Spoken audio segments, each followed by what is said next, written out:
Now I get to introduce Stephen to you. Stephen is also a nerd of his own, in his own right, but he is entertaining, and he is really big-hearted. And he can take things like neuroscience and make them feel very layman and very practical and very down to earth, and something that you can use and don't feel intimidated by. And so I'm really excited. He's going to, I think, talk about mood and some really interesting things. I always come away learning something from him. So, Stephen Hager. Thank you. I chose this subject because I want to teach you how to experience peak performance more often in your life. And I want to learn more about peak performance. I want to learn how to be calm and focused in everything that I do in life. Everything. Not just public speaking and workshops, but also cooking, playing tennis, and riding my 125cc motor scooter through the Grafton countryside. So I know that also teaching is the highest form of learning. So that's a learning point for you. So if you want to learn something, teach it. That's the highest form. I know for sure that being calm and focused is a key quality for peak performance. You've got to be calm and focused. And I know that when I'm not calm and focused, I get really stressed. I start to hold my breath. I shallow breathe. And Dr. Dan knows all about that, the oxygen thing to the brain. Stress sets in. Subpar performance kicks into the place. And you're not really feeling very good about the whole thing. So are you all ready to, and hopefully, are you moderately calm and focused to learn how to be more calm and focused? Yes? So good. Thank you. This is a condensation, the next 20 minutes of actually a 4-hour workshop. So I'll be occasionally looking at a few notes because I'm a global thinker. So I jump around a lot, and it's easy for me to go off track. So occasionally I'm going to look down at my notes. Now I'm going to make this as experiential as possible for you today. So I'm going to be asking you some questions. I'm going to be asking you questions because it doesn't make any sense for me to teach you what you can already know and can teach each other. So I'm going to be asking you some open-ended questions. Are you ready to begin? Oh, great. Thank you. So the first question is, what is peak performance? What comes to mind to you when you think about peak performance in your life? So I'll listen attentively. We don't have microphones out, but I'll repeat it to the group. So I'm looking for some. Yes. It's about a half hour after the second cup of coffee. Okay. Did you hear that? It's half hour after the second cup of coffee, meaning that you are awake and alert and charged up, right? You all agree with that? Okay. What else? Your little tagline: "Be the best you can be." Oh, be the best you can be. Thank you. That's excellent. What else? Thank you. Clicking on all cylinders. Clicking on all cylinders. Right. And that's being kind of a part of the being the best you can be. Anything else? You're so confident that it's just natural. Yeah. So peak performance is really authenticity, being your natural self. You know your material. And you know you're competent. Yeah. All right. We could almost conclude right here. This is very good because you've got all the key learning points. Now what I'm going to do is I'm going to add 3 key points to the ones you've added. All right? So your definition is ultimately the most important because that's your meaning. Being the best you can be was already mentioned, right, by one of you. So thank you very much.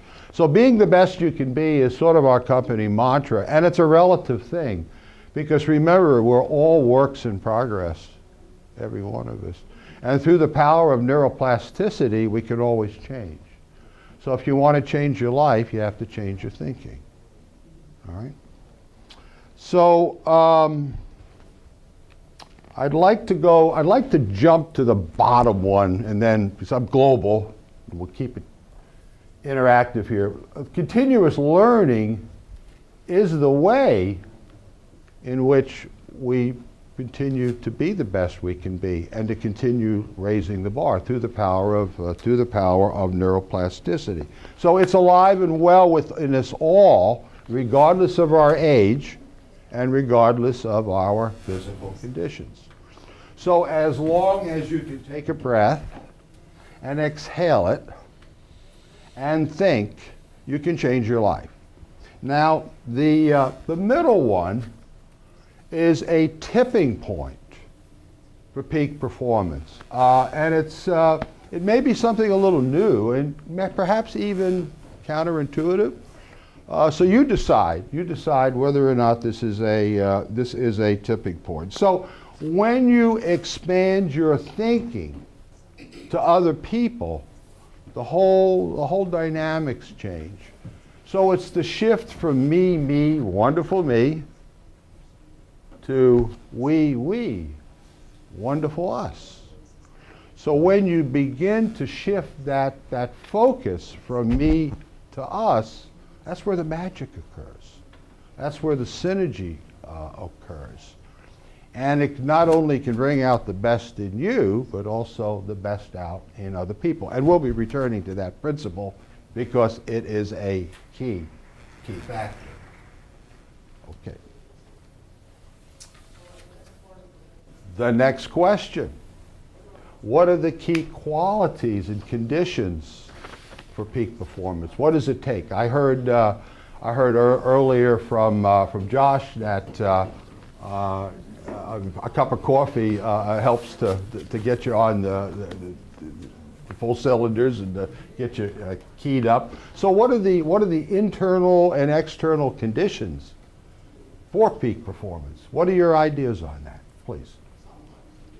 I think Yeah. a clear sense of purpose. A clear sense of purpose. Yes, that's excellent. Okay. What else? Practice. Practice. Oh, Repetition. absolutely. You may find that on my list. Thank you. What else? A healthy body. Oh, yeah, that's a great one. Really, a healthy body. Yeah, healthy body. Yes. Self-awareness, And self-awareness of the potential. your potential. Okay.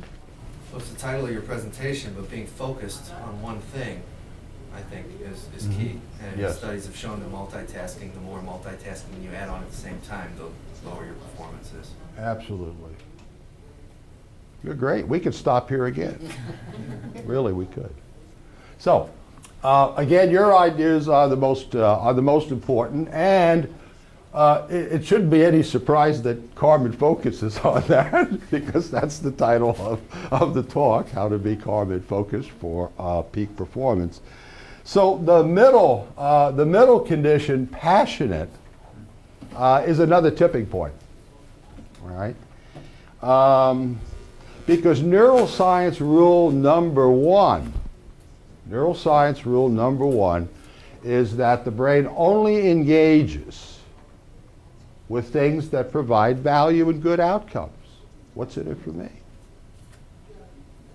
And you know that from training experiences. You're compelled to go to a training, but you're sitting there and zoning out. But you're only going to engage in things in which there is great value. So with the passion, how can you possibly exceed and excel in anything unless you're passionate about it? How can you experience joy and energy and fun and stay with it and build competencies and get natural and continually to raise the bar and to be the best you can be without being passionate about it? And that's a key factor for anything in life. And we're going to look at very, very simple ways in which you can get in touch with what you're passionate about. Because so many of us have gotten lost in life with what we are truly passionate about. We've lost that childhood joy of life. and joy. And it's so simple to do. So I'm going to invite and challenge all of you to do that today. Obstacles. What are the obstacles to peak performance? What keeps you from being the best you can be? Oh, procrastination, yes. Self-talk. Self-talk, negative self-talk, is that what you're referring to? I'm not good, not good enough, don't have the time, blah, blah, blah, okay. Low self-esteem. No, low self-esteem, that's a great one, sir. Yes, thank you. And another one? Listen, others say you can't do What is that, please? it. Others, people say it can't be done. Oh, I can't be done, yeah, okay. You can't do that. Okay, right? Not being organized. Not being organized, sure, okay. Interruptions. Okay. Interruptions, sure, uh-huh. So we all want to leapfrog those things, right? So being calm and focused can help leapfrog that, right? And maybe passion can do that too. So here are some of my ideas along with your ideas. I want to work backwards. The bottom one really should be pretty obvious. It's all too often that people forget that practice makes perfect. So if you're passionate about something, the truth is you automatically will gravitate towards self-improvement and learning, continuous learning and practice and doing it. So a good litmus test is unless you're continuously learning and improving, you're not passionate about it. If you're passionate about it, you do it naturally. So don't worry about it. Look at it as a gift and say, well, what am I passionate about? So you do it naturally. So when you strengthen your neural pathways and learn and take in sensory information and think of it and think about it and process it and practice it and do it and say it and look at it and smell it and taste it if you're a cook, your neural pathways are going to get continuously stronger and stronger. So you're building a huge root system that is your guidance system for life. So, and if you don't practice, then you're going to have subpar performance and stress. But if you're passionate about something, it happens automatically. So one of the takeaways, I hope, is for you to focus in on what you're passionate about in life. Okay. So remember this dynamic balance between you and me as being a tipping point. So when you're self-centered and just thinking about you, I mean, how likely is it for other people to connect with you and support you? I mean, hopefully you know that I care about you.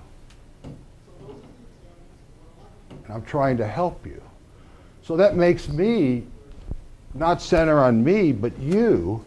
And then it makes it simpler for me not to be stressed out and worried about me fussing and fumbling and saying the perfect thing. So the whole shift and the dynamic shift when you think about other people. So it has to do with finding the intersection point between you and me, the intersection point. And that's the ideal place. That's the sweet spot. Okay? So negative moods, you know, we all know that that negative moods are a deal killer. We know what it feels like. So I want to move on now to the solutions. I want to go directly into the practical neuroscience solutions. We're going to go through 3 of those, 3 sets, and then we're going to do a summary. So here are the steps to get and stay calm. First of all, you got to be aware of your mood state. It's kind of like doing a pre-flight check before you get into an airplane. You've got to check on your emotional state and your physical state. So if you're in a negative mood and feeling poor, you don't get into the pilot seat. Otherwise, you're likely to crash and burn. Now, if you have a physical problem, you got to take care of that first. Got to absolutely take care of that first. If you're in a negative mood, you got to take care of that. And here are some simple things to do. The first thing to do is to be kind to yourself and others. recognize that you and others are a work in progress and doing the best you can, although it may not seem that way sometimes, in the present moment. So it does no good to condemn, to judge, to be unkind, to attack, or to defend. It does no good to anyone. It's a dead-end street. So I believe, from my own experience and through observation, is that being kind to yourself and being kind to the other person or persons, cutting them a little slack, is a universal remedy to getting calm and to get to a higher place. The other thing you can do when you're stressed out is you can do deep breathing and movement. It's the oxygen thing. Because usually when you're stressed out and in a moody state, you're holding your breath or shallow breathing.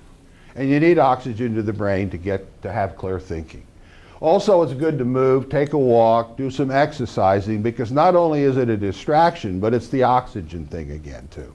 And you can take some nice ice water. Why ice water instead of regular water? Well, because there's more oxygen in water, cold water, than there is hot water. So ice water gives you more oxygen to do that.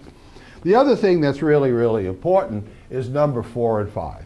And that is the brain, the penthouse of the brain, the neocortex, is attracted to music, art, and nature. And negative emotions don't live up there. So a way to press the mood elevator and get you up to the penthouse is to listen to some uplifting music. It's to look at some inspiring art or nature. The brain likes that. So push that button, you can get on up that. If you haven't tried it, if you're skeptical, try it and let me know how well it works. I guarantee you it works. So you can do a combination or any of these things. So let's look at some more strategies. How to get passionate. Remember that your brain only engages in that which is valuable. I'm going to say a very controversial thing right now. You probably haven't heard it before, or maybe you have, but I feel it's really, really important. And that is also, for passion, check in with your heart. Your heart never lies. What is your heart? What does your heart really, really want to do? So the operative question to ask is, what gives me joy and pleasure and fun, like a child? Because as soon as that becomes identified, your brain will kick automatically in gear and do all the organizational left brain kind of stuff and set the plans in place. So this should really be the command center, and the brain should be reporting to the heart. And most often the brain reports to itself and often disconnects from the heart. But the heart is actually a far more powerful electromagnetic organ than the brain. So this should be reporting to this as a servant. The other 2 and 3 are very obvious. Once you know what you're passionate about, you need to grow it. And when you're the source of other people's needs and include them in on what you're passionate about, the learning process increases. And when you become the source of other people's needs as well as yours, that's where really the magic and the synergy occur. So, how to get focused? Here's a key question. What's in it for the beneficiaries? That's another aspect of the dynamic balance. It's a litmus test on your thinking. It's a quality control test on what you're going to be doing when you're working and with others or teaching or role modeling. How will other people benefit from what I'm doing? Because it's not only what you're doing, it's how you're doing it, and then the energy of what you're doing impacts on people around you. You know how that is when there's a cranky person in the cubicle next to you or in the family. It rubs off on you. So think about that. So delivering it the way they get it is when you are role modeling and teaching and helping other people. Make it a cooperative effort. It's not about just you. Make it a joint thing. Make it a sharing thing where you ask open-ended questions and you make it sort of a community type of a project. So, summary. When you connect your brain with your heart, you're going to get peak performance every time, because your heart's going to be your GPS and your brain's going to be the servant. It's going to do all the work. You need to have them hold hand in hand. So it's not all this, not all this. It's a matter of cooperation and collaboration between your passion and then how to experience it. So I want you to hopefully recognize that peak performance is an inside game. It starts with you. You're responsible for it. And you can trust your heart. You can trust your brain. And if in doubt, go here. I think this is what you can trust more than this. But you can trust both if they're working together well. So it's a journey. Being the best you can be is a relative thing. And I will close. If you liked what you heard today, please take a look at our website. It's New Identity. It's spelled N-E-U, like neuroscience, neuroplasticity, neurodiversity. Please visit it. The core product on it is a Brain Pathways report that gives you what your brain strengths are so you can leverage it for life success. There's interesting blog articles and videos. This one will be posted on there as well. And I thank all of you very much for your time and attention and participation. I learned a lot from you. That was one of my goals. I hope you've learned a little bit today from each other and from me. Thank you so much.